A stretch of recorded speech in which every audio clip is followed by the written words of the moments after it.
الحمد لله رب العالمين والعاقبة للمتقين والصلاة والسلام على سيد المرسلين. أعوذ بالله من الشيطان الرجيم. رب اشرح لي صدري ويسر لي أمري واحلل عقدة من لساني يفقهوا قولي. قال الله تبارك وتعالى ورفعنا لك ذکرک. ہم نے تیرے ذکر کو بلند کیا ہے. اس آیت مبارکہ میں امام الانبیاء حضرت محمد مصطفیٰ صلی اللہ علیہ وسلم کی شان، مرتبہ، آپ کی عظمت اور فضیلت کو بیان کیا گیا.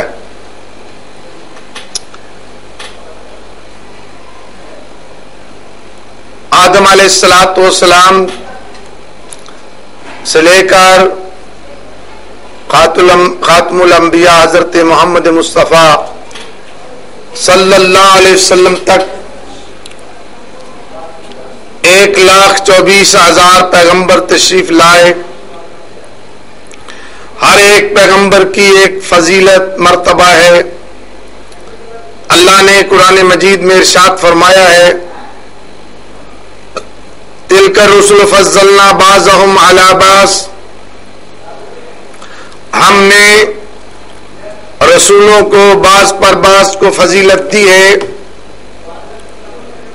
حضرت موسیٰ علیہ السلام کلیم اللہ، کلم اللہ موسیٰ تکلیما.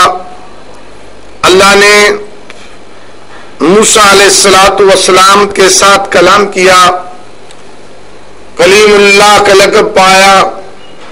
حضرت ابراہیم خلیل اللہ، حضرت آدم صفی اللہ، حضرت اسماعیل ذبیح اللہ.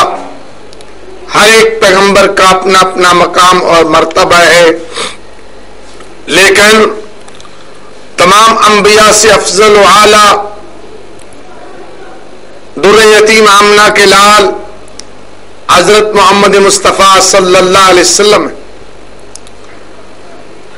آپ کی شان اور مرتبہ یہ ہے کہ پہلے انبیاء آئے، ان کو ایک بستی اور قوم کی طرف بھیجا، ایک قبیلے کی طرف آئے. جب نبی رحمت کی باری آئی تو اللہ تبارک و تعالی نے تمام نوع انسانی کی طرف، پوری کائنات کی طرف پیغمبر بنا کر بھیجا. انی رسول اللہ علیکم جمیعا، میں تم تمام کی طرف رسول اور پیغمبر بن کر آیا ہوں. یہ مقام، یہ مرتبہ آپ کو حاصل ہوا، اور یہ بھی شرف و فضیلت آپ کو ملی کہ پہلے انبیاء کو جو معجزات ملے وہ معجزات وقتی تھے. ایک نسل نے دیکھا، دوسری نسل نہ دیکھ سکی. حضرت موسیٰ علیہ السلام کا معجزہ 9 آیات 9 معجزے اللہ نے عطا کیے. حضرت موسیٰ علیہ السلام عصا، لاٹھی، اژدہا بن رہی ہے، جد بیضا ہے. اس نسل نے دیکھا، آئندہ نسلیں نہ دیکھ سکی. حضرت عیسیٰ علیہ السلام کے معجزات اس دور کے لوگوں نے دیکھے، آئندہ نسلیں نہ دیکھ سکی. حضرت صالح علیہ السلام کی اونٹنی پتھر سے نمودار ہو رہی ہے، اس قوم نے دیکھا، آئندہ قومیں نہ دیکھ سکی. امام الانبیاء کو یہ فضیلت اور شرف عطا ہوا کہ اللہ تبارک و تعالی نے قرآن مجید معجزہ عطا کیا، اور بھی معجزات. لیکن قرآن مجید ایسا معجزہ ہے، 1400 سال پہلے بھی معجزہ، آج بھی معجزہ ہے، قیامت تک کے لیے معجزہ ہے. اِنَّا نَحْنُ نَزَّلْنَا الذِّكْرَ وَإِنَّا لَهُ لَحَافِظُونَ، ہم نے ذکر کو اتارا ہے، ذکر سے مراد قرآن مجید، اور ہم ذکر کی حفاظت کرنے والے ہیں۔ آپ کو یہ شان اور فضیلت بھی اللہ نے عطا فرمائی کہ خاتم الانبیاء، آخری نبی بنایا۔ لا نبی بعدی، میرے بعد کوئی نبی نہیں آئے گا۔ یہ مقام، یہ مرتبہ بھی اللہ تبارک و تعالی نے عطا فرمایا۔ پیغمبر علیہ الصلوۃ والسلام کی شان اور عظمت قرآن نے بیان کی ہے۔ وَرَفَعْنَا لَكَ ذِكْرَكَ، ہم نے تیرے ذکر کو بلند کیا ہے۔ رحمت عالم صلی اللہ علیہ وسلم نے اپنی زبان مبارک سے جو ارشاد فرمایا، حقیقت کا اظہار فرمایا، شان مصطفیٰ بے زبان مصطفیٰ صلی اللہ علیہ وسلم۔ آقا نے فرمایا جب قیامت کا دن ہوگا، سب سے پہلے میں قبر سے باہر آؤں گا، روضہ مبارکہ سے، اس کے بعد میرا یار غار صدیق اکبر رضی اللہ دائیں ہاتھ میں ہاتھ ہوگا، پھر میرا عمر فاروق آئے گا، بائیں ہاتھ میں ہاتھ ہوگا۔ ہم اس طرح تینوں میدان معاشر میں آئیں۔ یہ مقام، یہ مرتبہ بھی آپ کو حاصل ہوگا۔ اور آقا نے فرمایا انا سید ولد آدم ولا فخر، قیامت کے دن میں آدم کی اولاد کا سردار ہوں گا، کوئی فخر کی بات نہیں، حقیقت کا اظہار، حقیقت کا اعلان کہ سیادت و قیادت قیامت کے دن اول و آخر سب جمع ہوں گے، آپ کو حاصل ہوگی۔ اور پھر نبی علیہ السلام کو شفاعت کبریٰ کا مقام حاصل ہوگا۔ صحیح بخاری صحیح مسلم کی حدیث ہے کہ پوری انسانیت پریشان ہے، وہ حضرت آدم علیہ السلام سے عرض کریں گے کہ آپ سفارش کریں۔ جناب آدم کہیں گے لستو بیاہلک، میں سفارش نہیں کر سکتا۔ لمبی حدیث میں آیا پھر حضرت ابراہیم علیہ السلام، حضرت نوح علیہ السلام، حضرت موسیٰ علیہ السلام سے گزارش کی جائے گی کہ سفارش کرو، کوئی بھی سفارش کے لیے تیار نہیں ہوگا۔ جب امام الانبیاء حضرت محمد مصطفیٰ صلی اللہ علیہ وسلم کے پاس آئیں گے تو آپ فرمائیں گے ہاں میرے اللہ نے میرے ساتھ وعدہ کیا ہے، آسان یا بحاسا کا ربو کا مقام محمودہ۔ نبی ایک وقت آئے گا جب آپ کو مقام محمود پر اٹھایا جائے گا۔ مقام محمود وہ مقام ہے جہاں آپ سجدہ ریز ہوں گے، اللہ سے دعائیں التجائیں کریں گے۔ آپ نے فرمایا وہ کلمات اس وقت مجھے یاد نہیں، اللہ اس وقت میرے دل میں القاء کرے گا، میں ان کلمات کے ساتھ اللہ سے دعائیں اور التجا کروں گا۔ تو پھر آواز آئے گی ارفع راسک یا محمد اشفع تشفع سل توتا، اے محمد سر اٹھاؤ، سفارش کرو، آپ کی شفاعت کو قبول کیا جائے گا، مانگو عطا کیا جائے گا۔ یہ شفاعت کبریٰ کا مقام آپ کو حاصل ہے، یہ آپ کی شان، آپ کی فضیلت اور آپ کی عظمت ہے۔ اللہ ہمیں بھی شفاعت کبریٰ، رسول پاک کی شفاعت نصیب فرما۔ نبی علیہ الصلوۃ والسلام کو رب تعالی نے جو مقام دیا اس کا نام مقام محمود، اور آپ کا اسم گرامی نام نامی محمد و احمد۔ محمد میں بھی حمد تعریف کیا گیا، سب کائنات اس کی تعریف کرنے، احمد جو سب سے زیادہ اللہ کی تعریف کرنے والا، اور مقام محمود وہ مقام جس کی تعریف کی گئی ہے اس میں بھی حمد موجود ہے۔ حمد محمد میں موجود ہے، حمد احمد میں موجود ہے، اور حمد مقام محمود میں موجود ہے۔ فرمایا پھر آپ کو جو جھنڈا عطا کیا جائے گا اس کا نام ہے لواء الحمد۔ تعریف کا جھنڈا، اس میں بھی حمد موجود ہے، اور آپ کی امت کا نام کیا ہوگا؟ حمادون، اللہ کی تعریف کرنے والے۔ شاعر حسان بن ثابت رضی اللہ عنہ، محب رسول، نبی علیہ السلام کی تعریف کرتے ہیں، فرمایا شک لہو من اسمہ لیجلہ فذو العرش محمود وہذا محمد۔ اللہ تعالی نے اپنے نام پر اپنے پیارے کا نام رکھا ہے، عرشاں والا محمود ہے، فرشاں والا محمد ہے صلی اللہ علیہ وسلم۔ یہ مقام شفاعت کبریٰ کا آپ کو حاصل ہوگا، اور شان مصطفیٰ بے زبان مصطفیٰ صلی اللہ علیہ وسلم، آقا انعامدار، اللہ حوض کوثر عطا کرے گا۔ قرآن مجید میں اللہ نے فرمایا انا اعطیناک الکوثر، حوض کوثر وہ حوض ہے جہاں ساقی کوثر امت کو پانی پلائیں گے، اور جو ایک مرتبہ حوض کوثر سے پانی پی لے گا 50,000 سال قیامت کا دن ہے، اس کو پیاس نہیں لگے گی، حتی یدخل الجنت، یہاں تک کہ وہ جنت میں داخل ہو جائے گا۔ 50,000 سال دن قیامت حوض کوثر سے پانی پینے والا ساقی کوثر سے پیاسا نہیں ہوگا یہاں تک کہ جنت میں داخل ہو جائے گا۔ اے اللہ ہمیں نبی رحمت کے حوض کوثر سے پانی نصیب فرما، آمین ثم آمین۔ ایک ٹولہ، ایک گروہ، ایک جماعت آئے نبی علیہ الصلوۃ والسلام کہ دیکھتے دیکھتے ایک دیوار حائل ہو جائے گی، آپ فرمائیں گے وہ صحابی میرے ساتھی آئے، امتی آئے، ان کو کیوں روک دیا گیا ہے؟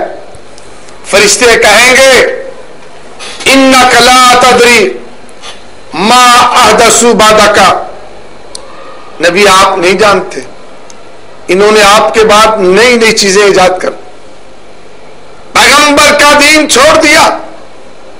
جس وقت فرشتے یہ بات کہیں گے پیغمبر علیہ السلام فرمائیں گے سحقن سحقن لمن غیر بعدی، دفع کر دو، دور کر دو ان لوگوں کو جنہوں نے میرے دین کو تبدیل کر دیا۔ حوض کوثر کا پانی کس کو ملے گا؟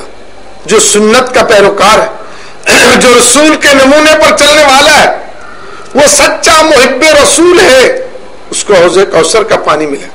جو بدعتی ہے، نبی کی بات چھوڑ کر، نبی کے نمونے کو چھوڑ کر اپنی بات کرتا ہے، کسی کی بات پر عمل کرتا ہے، وہ اس بارگاہ سے راندہ جائے گا، اس کا ٹھکانہ جہنم اور دوزخ۔ سکہ محمدی لے کر جائے، ٹکسال مدینہ ہو، سکہ محمدی خاتم انبیاء دی مور، وہ سکہ قبول کیا جائے گا۔ جعلی سکہ بدعت جو ہے یہ ہرگز قبول نہیں کی جائے۔ یہ شان حوض کوثر، یہ مرتبہ آپ کو حاصل ہے۔ اور پھر حضرت نبی رحمت نے فرمایا کہ سب سے پہلے جنت کا دروازہ میں کھٹکھٹاؤں گا، دربان جنت پوچھے گا من انت، آپ کون؟ فرمایا انا محمد صلی اللہ علیہ وسلم، میں محمد صلی اللہ علیہ وسلم۔ دربان جنت کہے گا مجھے حکم ہے کہ آپ کے سوا جنت کا دروازہ نہ کھولا جائے، آپ کے لیے سب سے پہلے جنت کا دروازہ کھولا جائے گا۔ حضرت گرامی قدر اسلامی دین بھائیوں، دیکھو کس قدر رسول پاک کا مقام و مرتبہ ہے۔ آپ یوں کہیے کہ لا یمکن الثناء کما کان حق بعد از خدا بزرگ توئی قصہ مختصر۔ جس طرح رسول پاک کی تعریف کا حق ہے، ہم تعریف نہیں کر سکتے خدا کی خدائی کے بعد مقام مصطفیٰ صلی اللہ علیہ وسلم۔ آپ اس عقیدے کا اظہار اس طرح فرمائیں کہ جس طرح خدا کی خدائی میں کوئی شریک نہیں ہے، اس طرح شان مصطفی میں بھی کوئی شریک نہیں۔ نبی علیہ الصلوۃ والسلام اللہ اکبر کبیرہ. ذرا سوچو, وہ آزان نہیں ہے جس میں ذکر مصطفیٰ نہیں. مؤذن آزان دیتا ہے, کہتا اشہد ان لا الہ الا اللہ. آزان مکمل نہیں ہوگی جب تک ذکر مصطفیٰ نہیں آئے گا. کہے گا اشہد ان محمد رسول اللہ. وہ نماز نہیں ہے جس میں ذکر مصطفیٰ نہیں. نمازی التحیات میں پڑھتا ہے السلام علیکہ ایھا النبی ورحمۃ اللہ. نمازی آخری التحیات میں پڑھتا ہے اللہم صلی علی محمد وعلی آل محمد کما صلیت علی ابراہیم وعلی آل ابراہیم انک حمید مجید. اللہم بارک علی محمد وعلی آل محمد کما بارکت علی ابراہیم وعلی آل ابراہیم انک حمید مجید. وہ آزان نہیں ہے جس میں ذکر مصطفیٰ نہیں. وہ نماز نہیں ہے جس میں ذکر مصطفیٰ نہیں. وہ تکبیر نہیں ہے جس میں ذکر مصطفیٰ. وہ خطبہ نہیں ہے جس میں ذکر مصطفیٰ. اما بعد فإن خیر الحدیث کتاب اللہ وخیر الہدی ہدی محمد صلی اللہ علیہ وسلم. پیغمبر علیہ السلام ہر خطبے میں یہ الفاظ پڑھتے. تو دوستو بھائیو, ذرا غور کرو, جو نبی کا بے ادب اور گستاخ ہے وہ ذلیل ہوگا, ذلت کی موت مر جائے گا. اللہ تبارک و تعالی کے رسول مقدس نے جس وقت صفا پہاڑی پر کھڑے ہو کر آپ نے یہ اعلان فرمایا قولوا لا الہ الا اللہ, لوگوں لا الہ الا اللہ پڑھ لو فلاح پا جاؤ گے. لا الہ الا اللہ پڑھ لو عرب و عجم کے مالک ہو جاؤ. جب آپ نے اعلان فرمایا اللہ کے رسول نے پوری قوم کو بلایا. جوان بھی آیا, بوڑھا بھی آیا. جو خود نہ آ سکا اس نے اپنا غلام بھیجا. جاؤ آج صادق الامین نے بلایا, سچے اور امانت دار, ان کی بات سنو. جس وقت آپ صفا پہاڑی پر کھڑے, 40 سال گزر گئے قوم کے اندر, آپ فرما رہے ہیں لوگوں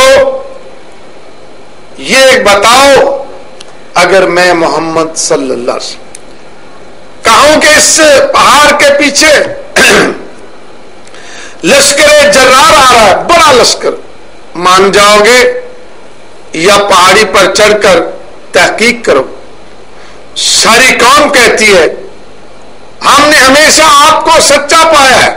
ما جربناک الا صدقا, سچا پایا ہے. اگر آپ کی زبان مبارک سے نکلے گا تو سچ ہوگا, کسی کو ضرورت نہیں ہے کوئی اوپر چڑھ کر دیکھے. یہ آپ کی صداقت و امانت پوری قوم گواہی دے رہی ہے. 40 سالہ زندگی کو چیلنج کیا ہے. اس کے بعد آپ نے اعلان فرمایا قولوا لا الہ الا اللہ, لوگوں لا الہ الا اللہ پڑھ لو فلاح و کامیابی پا جاؤ گے, عرب و عجم کے مالک ہو جاؤ گے. آپ کا حقیقی چچا ابو لہب اٹھتا ہے, کہتا ہے تبا لکا یا محمد الہذا جماعتنا, معاذ اللہ, اے محمد تو ہلاک ہو جائے, تیرے ہاتھ ٹوٹ جائے. کیا تو نے ایک خدا کی دعوت کے لیے بلایا ہے؟ معاذ اللہ. یہ پہلا بے ادب و گستاخ ہے. ابو لہب آپ کا چچا ہے اور نام اس کا عبد العزا ہے. ابو لہب اس کو اس لیے کہتے تھے, لہب کا معنی تھا شعلہ, انگارہ. اس کا چہرہ شعلے کی طرح دکھتا تھا, سرخ تھا. اور یا اس لیے کہتے ہیں کہ ابو لہب میں نے آگ اور شعلے والا جہنم کی آگ میں جائے گا, جہنم کے شعلوں میں جلے گا, اس لیے ابو لہب کہتے. اللہ تبارک و تعالی عرش معلا اپنے نبی پیارے کی گستاخی پسند نہ آئی, فوراً جبرائیل وہی لے کر آیا, تبت یدا ابی لہب وتب, ابو لہب تیرے ہاتھ ٹوٹ جائے, تباہ ہو جائے. ہلاک کو برباد ہو جائے، تیری بیوی وہ بھی جہنم اور دوزخ میں جائے گی، تو بھی جہنم اور دوزخ میں جائے گی۔ یہ پہلا بے ادب و گستاخ ہے جس کی مذمت قرآن میں نازل ہوئی، قیامت تک لعنتی ہے، دائرہ اسلام سے خارج ہے اور ذلت کی موت مر گیا۔ مفسر قرآن امام قرطبی رحمت اللہ علیہ اپنی تفسیر میں اس سورت کی تفسیر میں لکھتے ہیں کہ ابو لہب کو جب موت کا وقت آیا، کوڑ کی بیماری میں مبتلا ہوا، اب یہ ذلت کی موت مر رہا ہے۔ کوڑ اتنا زبردست ہے، چمڑا اتر گیا، گوشت لوتھڑے لوتھڑے ہو گئے، یہ بے ادب مر گیا، ذلت کی موت مر گیا۔ اب مکہ میں اس سردار کو دفن کرنے کے لیے کوئی تیار نہیں، حقیقی بیٹے بھی قریب نہیں آئے، اگر باپ کو ہاتھ لگایا تو کوڑ کی بیماری لگ جائے گی۔ تفسیر قرطبی میں لکھا ہے سوڈانی حبشیوں سے ٹھیکہ کیا، اجرت طے کی کہ اگر ابو لہب کو دفن کر دو تو کیا اجرت لے گے؟ اب اجرت پر اس کو دفن کیا جا رہا ہے اور حبشی سوڈانی دفن کر رہے ہیں، انہوں نے بھی ہاتھ لگانا گوارا نہیں کیا، کسی اور کدالوں کے ساتھ گھسیٹ کر گڑھے میں پھینک دیا، اوپر سے پتھر برسائے۔ یہ ذلت کی موت، یہ ذلت کا انجام اس شخص کا ہے جو بے ادب و گستاخ ہے۔ حضرات گرامی قدر، کوئی بھی بے ادب و گستاخ ہو وہ ذلت کی موت مر جائے گا، دائرہ اسلام سے خارج جہنم اور دوزخ میں جائے گا۔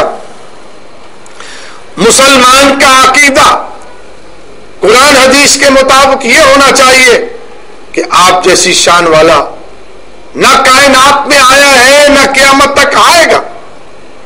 وَرَفَعْنَا لَكَ ذِكْرَكَ، ہم نے تیرے ذکر کو بلند کیا ہے۔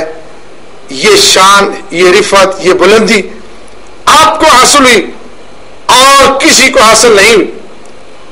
قیامت تک کے لیے دین زندہ ہے، قیامت تک کے لیے قرآن محفوظ ہے، قیامت تک کے لیے رسول پاک کی شان کے تذکرے ہوتے رہے۔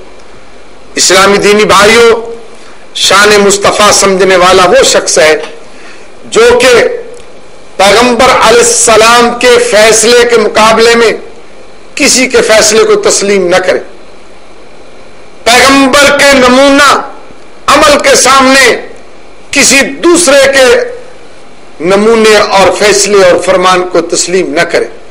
اس شخص نے شان اور مرتبہ سمجھا ہے۔ قرآن مجید میں اللہ تعالیٰ ارشاد فرماتے ہیں ما کان للمؤمن ولا مؤمنۃ اذا قضى الله ورسوله ان يكون لهم الخيار، کسی مومن مرد عورت کے لیے لائق نہیں ہے کہ جب اللہ رسول فیصلہ کرے تو پھر اس کو کوئی اختیار باقی رہے۔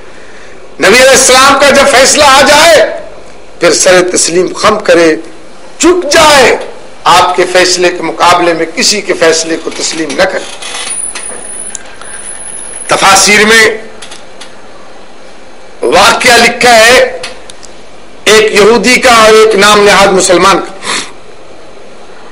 دونوں میں جھگڑا ہے۔ یہودی کہتا ہے اس کا فیصلہ میں مسلمانوں کے پیغمبر سے کرواؤں گا، کیوں؟ اس لیے کہ پیغمبر محمد مصطفیٰ انصاف کے فیصلے کرتے ہیں۔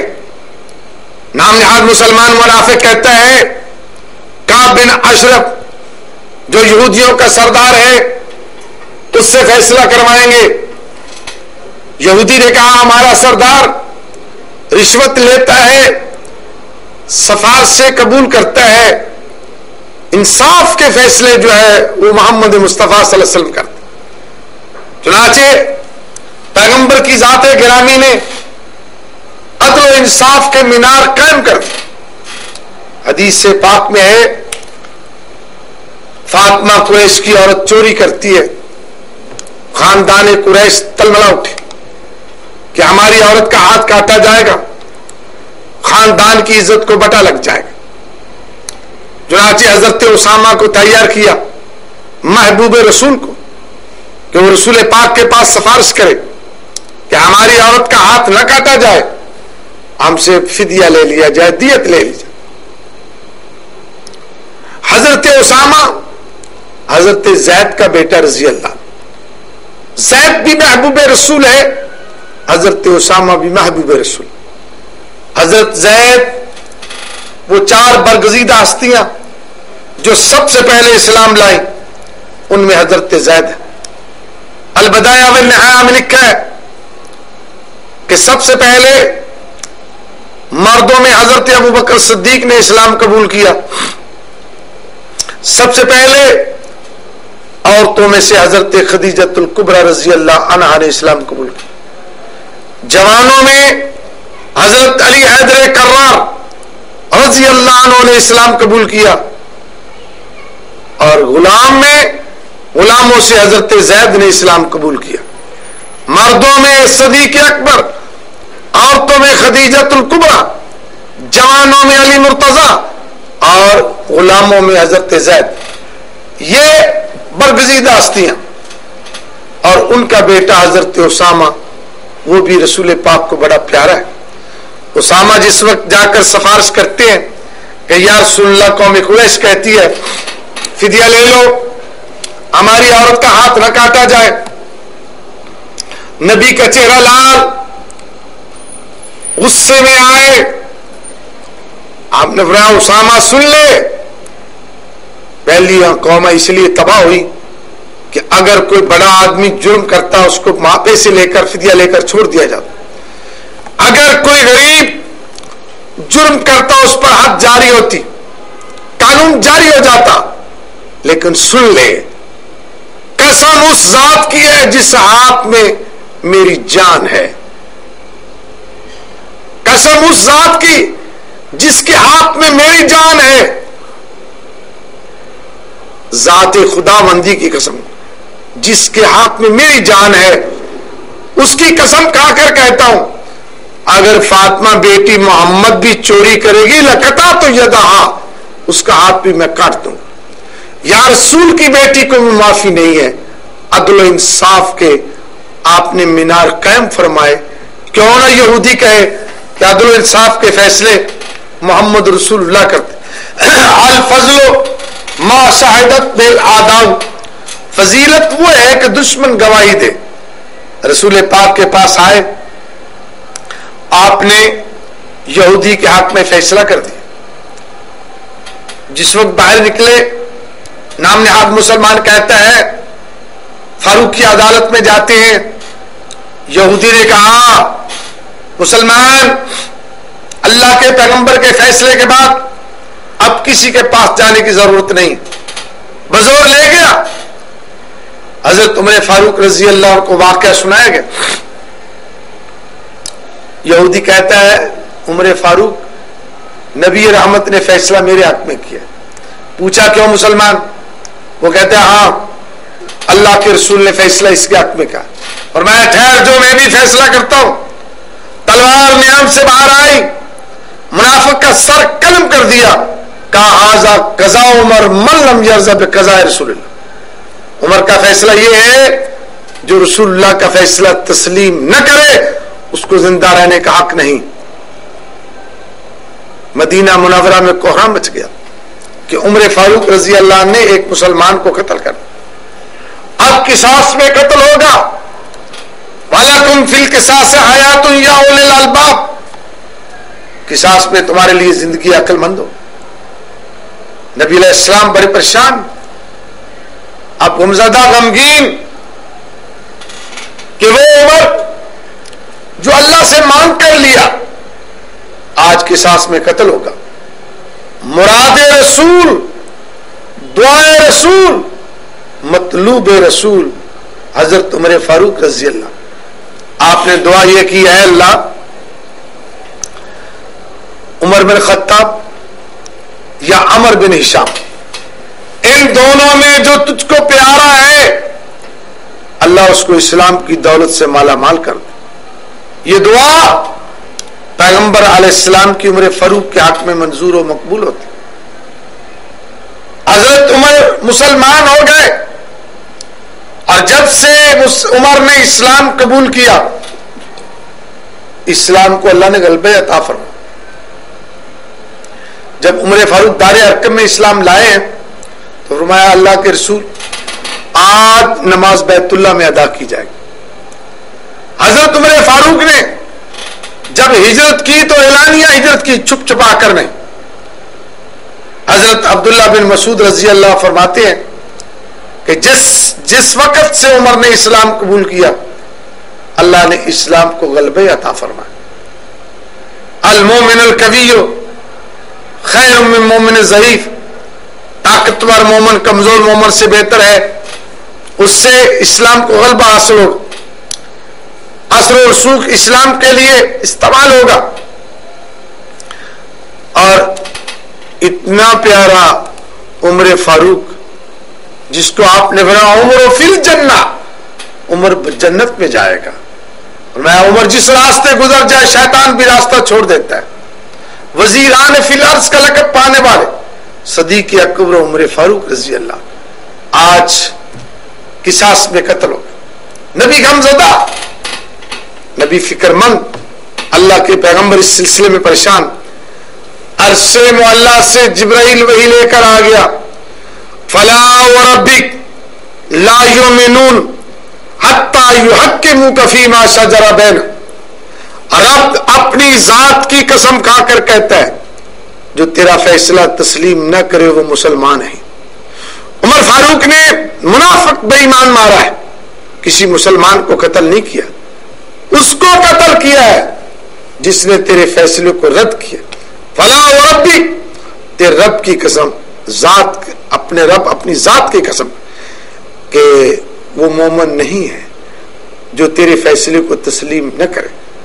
تو شان مصطفیٰ اس نے سمجھی جو رسول اللہ کے فیصلے کے مقابلے میں کسی کے فیصلے کو تسلیم نہ کرے, کتنا بھی بڑا کیوں نہ ہو. جب رسول اللہ کی بات آ جائے اسی وقت سبینا واحدانا سر تسلیم خط کرے. حضرت عمر فاروق رضی اللہ امیر المومنین نے اعلان فرمایا کہ لوگوں حج کے ساتھ عمرہ نہ کرو, حج کے علاوہ عمرہ کرو. بیت اللہ کی رونق دبا لاؤ, بیت اللہ کی رونق دبا لاؤ, حج کے ساتھ عمرہ نہ کرو. جب حج کا موقع آیا ان کا حقیقی بیٹا حضرت عبداللہ بن عمر رضی اللہ کہتے لبیک اللہم لبیک عن حج و عمرہ, اے اللہ میں حج عمرے کے لیے حاضر ہو گیا. لوگوں نے کہا عبداللہ تیرے باپ کا حکم. عبداللہ امیر المومنین جو 22.5 لاکھ مربع میل پر حکومت کر رہا ہے, ان کا حکم ہے کہ حج کے ساتھ عمرہ نہ کرو. اور اتنی شان و عظمت والا فاروق اعظم رضی اللہ عنہ کہ جس کی رائے کے مطابق عرش معلیٰ سے وحی نازل ہوتی.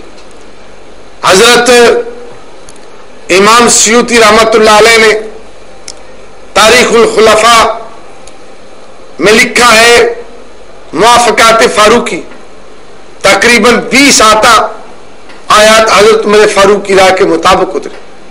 اتنا جلیل القدر صحابی, باپ ہے امیر المومنین ہے. تو حضرت عبداللہ بن عمر کیا کہتے ہیں رضی اللہ کہ لوگوں یہ بتاؤ اللہ کے پیغمبر نے حج کے ساتھ عمرہ کیا یا نہ کیا؟ سب نے کہا کہ رسول رحمت نے حج کے ساتھ عمرہ کیا. فرمایا نبی کا نمونہ سامنے ہے, باپ بزرگی بجا ہے, مرتبہ بجا ہے, لیکن میں آپ سے پوچھتا ہوں اقول ابی یتبع قول رسول اللہ, میرے باپ کی بات مانی جائے گی یا سرکار مدینہ کی بات مانی جائے گی؟ ایک روایت میں امر ابی یتبع ام امر رسول اللہ, میرے باپ کا حکم مانا جائے گا یا رسول مصطفیٰ علیہ السلام کا حکم مانا جائے گا؟ یہ کیا ہے؟ بزرگوں کی بزرگی بجا اور درست، بڑوں کی بڑائی درست، اماموں کی امامت برحق ہے، فقہا کی فقاہت برحق، اولیاء کی کرامت برحق، سب کی اپنی اپنی جگہ شان ہے، مرتبہ ہے، لیکن جب رسول پاک کا نمونہ آ جائے، آپ کا اسوہ حسنہ آ جائے، پھر اس کے بعد کسی کی بات کو نہیں مانا جائے گا۔ یہی مسلمان کا عقیدہ ہے۔ لقد کان لکم فی رسول اللہ اسوۃ حسنہ، لوگوں تمہارے لیے رسول کی زندگی بہترین نمونہ ہے۔ لقد کان لکم فی رسول اللہ اسوۃ حسنہ، لوگوں تمہارے لیے رسول کی زندگی بہترین نمونہ، اگر اس کے مطابق نہیں ہے تو قبول نہیں ہوگی۔ حدیث میں آیا، ایک آدمی آیا مسجد نبوی، آ کر جلدی جلدی نماز پڑھتا ہے، سلام عرض کرتا ہے، السلام علیکم یا رسول اللہ۔ آپ نے ارجع فصلی فإنک لم تصلی، جا تو لوٹ جا، نماز پڑھ، تو نے نماز نہیں پڑھی۔ وہ دوسری مرتبہ جلدی جلدی پڑھ کے پھر آیا، آپ نے فرمایا ارجع فصلی فإنک لم تصلی، لوٹ جا تو نماز پڑھ، تو نے نماز نہیں پڑھی۔ تیسری مرتبہ بھی ایسا ہو، عرض کرتا آقا مجھے فرماؤ میں نماز کیسے پڑھوں؟ اللہ کے رسول نے صلی اللہ علیہ وسلم حدیث میں ہے، وہ قیام آرام سے، رکوع اطمینان سے، پھر اس کے بعد سجدہ اطمینان سے، پورا نماز کا طریقہ اطمینان سے آئے، اس طرح نماز پڑھ پھر نماز ہوگی۔ کیوں؟ اس لیے کہ اسوہ حسنہ آپ کا نمونہ جو ہے اس کے مطابق عمل کرے گا تو عمل قبول ہوگا، وگرنہ عمل قبول نہیں ہوگا، چاہے کتنا اچھا کیوں نہ ہو۔ حضرت عائشہ رضی اللہ عنہا فرماتی ہیں، 3 آدمی آئے، پوچھتے ہیں مائی صاحبہ ام المومنین حضرت عائشہ رضی اللہ عنہ کہ اللہ کے رسول کا عمل کیا ہے، آپ کا اسوہ حسنہ و نمونہ کیا؟ حضرت عائشہ رضی اللہ عنہ نے فرمایا اللہ کے رسول رات کو آرام بھی کرتے ہیں، تہجد نفل بھی پڑھتے ہیں۔ ایک بولا، کہنے لگا اللہ کے رسول تو بخشے بخشائے ہیں، میں تو ساری رات عبادت کروں گا، آرام نہیں کروں۔ پھر آپ نے حضرت عائشہ نے فرمایا کہ اللہ کے رسول نفلی روزہ بھی رکھتے ہیں اور کبھی نفلی روزہ چھوڑ بھی دیتے ہیں۔ دوسرا آدمی بولا، کہتا ہے میں ہمیشہ نفلی روزہ رکھوں گا، آپ تو بخشے بخشائے جنتی۔ حضرت عائشہ نے فرمایا رضی اللہ عنہ کہ اللہ کے رسول نے نکاح کیے۔ تیسرا آدمی بولتا ہے میں نکاح نہیں کروں گا، اس کی بڑی ذمہ داری ہے، میں نکاح نہیں کروں گا، ہر وقت عبادت میں رہوں گا۔ اب بتائیے کتنا بڑا عمل ہے کہ ساری رات عبادت کرنا۔ دین بھائیو سوچو کتنا بڑا عمل ہے ہمیشہ روزہ رکھنا، کتنا بڑا عمل ہے کہ نکاح کے بغیر رہے۔ لیکن اللہ کے رسول جب گھر تشریف لائے تو حضرت عائشہ رضی اللہ عنہ نے فرمایا اس طرح 3 آدمی آئے، آپ کا اسوہ حسنہ نمونہ پوچھا، میں نے بتایا۔ نبی علیہ السلام اسی وقت مسجد نبوی میں آئے، آپ نے خطبہ ارشاد فرمایا ما بال اقوام، ما بال اقوام، اس قوم کی حالت کیا ہے جو یہ باتیں کرتی۔ سن لو لوگوں، میں رات عبادت بھی کرتا ہوں، رات آرام بھی کرتا ہوں، میں نفلی روزہ رکھتا بھی ہوں، چھوڑ بھی دیتا ہوں، میں نے نکاح بھی کیے ہیں۔ آقا نے فرمایا من راغب عن سنتی فلیس منی، نجات کا کیا مسئلہ؟ فرمایا جو میری سنت، میرا طریقہ چھوڑ دے گا وہ میری امت سے نہیں ہو سکتا۔ تو اسوہ حسنہ آپ کے نمونے پر چلے گا تو پھر اس نے شان مصطفیٰ کو سمجھا، شان مصطفیٰ صلی اللہ علیہ وسلم کہ آپ کا فیصلہ مانے، اس نے آپ کی شان کو سمجھا، فرمان مصطفیٰ کو مانے، اس نے آپ کی شان کو سمجھا، آپ کے نمونے کو اختیار کرے، اس نے نبی پاک کی شان کو سمجھا۔ جعلی سکہ لے کر آئے گا، جنت نہیں ملے گی، سکہ محمدی ہو تو جنت ملے گی۔ دوستو بھائیو، یہ قرآن حدیث رسول پاک کے فرمان سے شان مصطفیٰ کو واضح کیا گیا، اور پھر آگے آئمہ ہدا اللہ ان پر کروڑ رحمتہ فرما، انہوں نے بھی اس حق بات کا اعلان فرما دیا۔ حضرت امام مالک رحمت اللہ علیہ منبر و محراب مصطفیٰ پر خطبہ دینے والے، حرمین شریفین کے امام مالک رحمت اللہ علیہ خطبہ دے رہے ہیں، فرمایا لوگوں، ہر ایک کی بات ٹھکرائی جا سکتی ہے، رد کی جا سکتی ہے، اس روضہ مبارکہ والے کی بات کو رد نہیں کیا جا سکتا۔ اعلان حق ہے کہ آپ کی بات کا انکار کرنے والا وہ مسلمان نہیں ہو سکتا، وہ شان مصطفیٰ کو نہیں سمجھ سکتا۔ شان مصطفیٰ اس نے سمجھی، ادھر فرمان مصطفیٰ ہو، ادھر گردن جھکائی۔ حضرت امام ابو حنیفہ رحمت اللہ علیہ میزان الشعرانی کتاب میں لکھا ہے، حضرت امام ابو حنیفہ رحمت اللہ علیہ سے سوال کیا گیا کہ امام صاحب، اگر آپ کی بات رسول مقبول صلی اللہ علیہ وسلم کے مقابلے میں آئے تو پھر کیا کیا جائے؟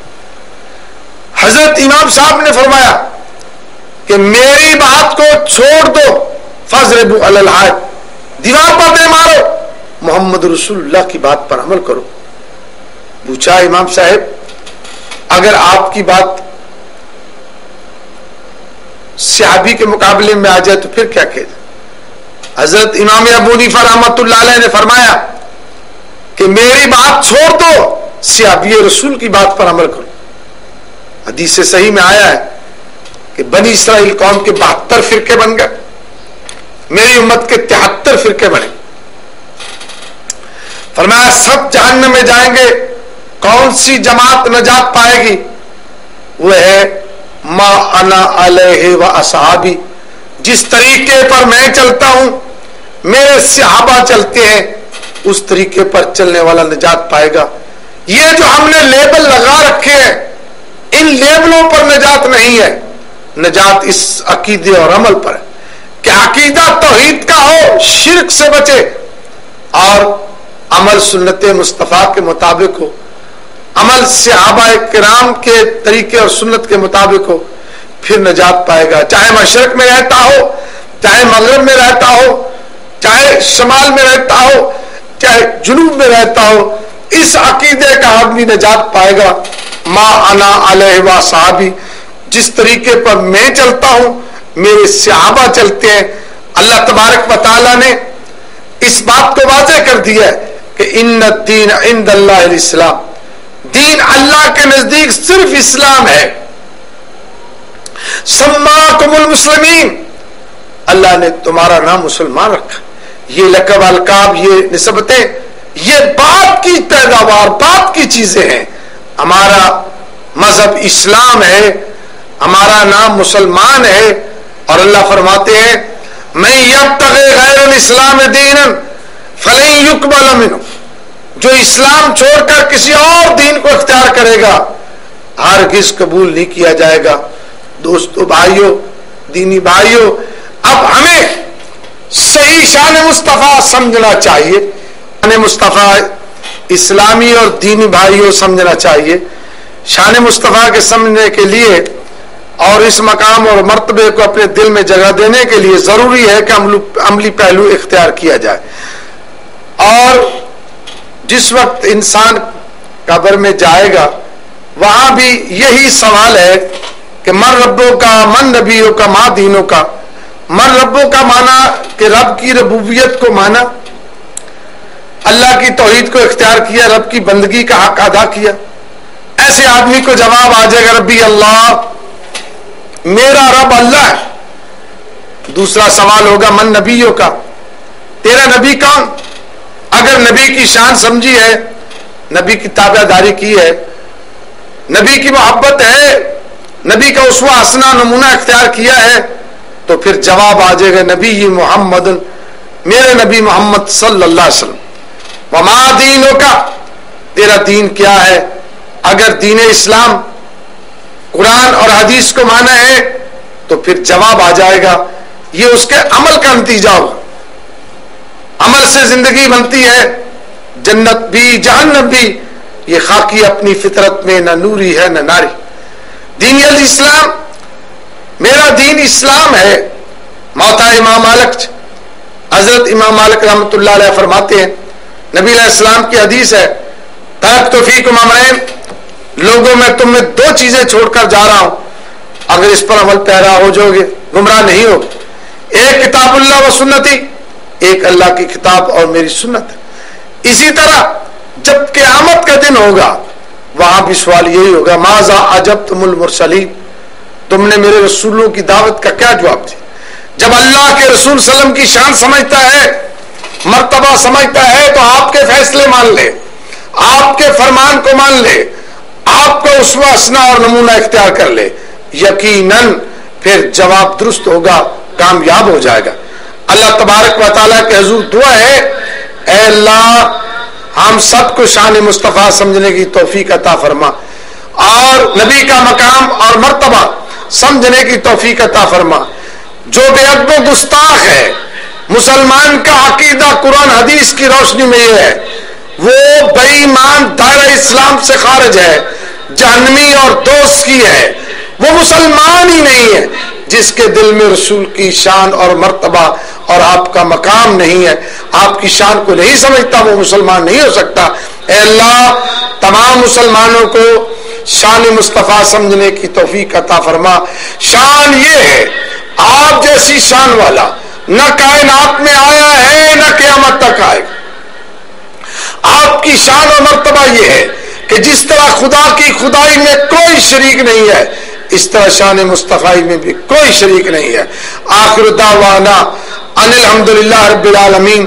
سبحان ربک رب العزت عما یصفون وسلام علی المرسلین والحمدللہ رب العالمین.